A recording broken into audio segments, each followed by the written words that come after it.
ನಿನ್ನೆ ಮಾಡಿದ video by mistake delete ಆಗಿಬಿಟ್ಟಿತ್ತು. ಮತ್ತೆ ಅಪ್ಲೋಡ್ ಮಾಡಿದ್ದೀನಿ. ಇವತ್ತಿನ ವಿಚಾರ ನಮ್ಮ ಪ್ರಧಾನ ಮಂತ್ರಿ ಮುದ್ರಾ ಯೋಜನಾ ಬಗ್ಗೆ.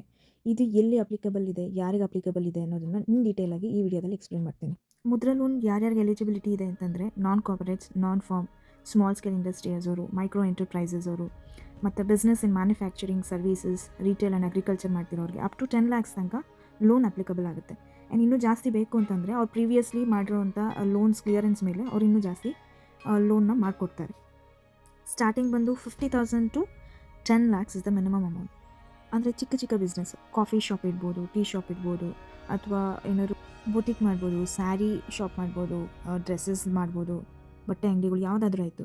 ಮುದ್ರಾ ಲೋನ್ ಅಪ್ಲೈ ಮಾಡಬೇಕು ಅಂದರೆ ಬೇಕಾಗಿರೋ ಡಾಕ್ಯುಮೆಂಟ್ಸ್ ID ಆ್ಯಂಡ್ ಅಡ್ರೆಸ್ ಪ್ರೂಫ್ಗೆ ಆಧಾರ್ ಕಾರ್ಡ್ ಬೇಕು, ಪ್ಯಾನ್ ಕಾರ್ಡ್ ಬೇಕು, ವೋಟರ್ ID ಬೇಕು, ರೆಂಟಲ್ ಅಗ್ರಿಮೆಂಟ್ ಬೇಕು, or government issued photo ID ಇದ್ರೂ ನಡೆಯುತ್ತೆ. ಮತ್ತು ಬಿಸ್ನೆಸ್ ಪ್ರೂಫ್ಗೆ ರಿಜಿಸ್ಟರ್ಡ್ ಡಾಕ್ಯುಮೆಂಟ್ಸ್ ಬೇಕು, ಉದ್ಯೋಗ ಆಧಾರ್ ಮತ್ತು GST ರಿಜಿಸ್ಟ್ರೇಷನ್ ಆಗಿರೋ ಡಾಕ್ಯುಮೆಂಟ್ಸ್.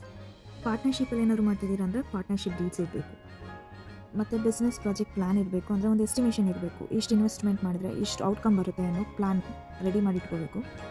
ಇದನ್ನೆಲ್ಲ ಅಪ್ಲೈ ಮಾಡ್ಬೋದು ಅಂದರೆ ಪಬ್ಲಿಕ್ ಮತ್ತು ಪ್ರೈವೇಟ್ ಬ್ಯಾಂಕ್ ಸೆಕ್ಟರ್ಸಲ್ಲಿ ಮಾಡ್ಬೋದು, ಮತ್ತು ರೂರಲ್ ಬ್ಯಾಂಕ್ಸಲ್ಲಿ ಕೂಡ ಹಳ್ಳಿಗಳಲ್ಲಿ ಸಿಗುತ್ತೆ. ಕೋಆಪ್ರೇಟಿವ್ ಬ್ಯಾಂಕ್ಸ್ ಇರುತ್ತಲ್ಲ ಅಲ್ಲಿ ಕೂಡ ಅಪ್ಲೈ ಮಾಡ್ಬೋದು. ಮುದ್ರಾ ಪೋರ್ಟಲ್ಗೆ ಹೋಗ್ಬಿಟ್ಟು ನೀವು ಯಾವ್ಯಾವ ಡಾಕ್ಯುಮೆಂಟ್ಸ್ನ ಸಬ್ಮಿಟ್ ಮಾಡಬೇಕು, ಕ್ರೈಟೀರಿಯಾಸ್ ಏನು ಅಂತಲೂ ಕೂಡ ಡೈರೆಕ್ಟಾಗಿ ನೀವೇ ಹೋಗಿ ಲಾಗಿನ್ ಆಗಿಬಿಟ್ಟು ಚೆಕ್ ಮಾಡ್ಬೋದು. So this is our today's Mudra loan scheme. Next government scheme ಬಗ್ಗೆ ನೆಕ್ಸ್ಟ್ ವಿಡಿಯೋ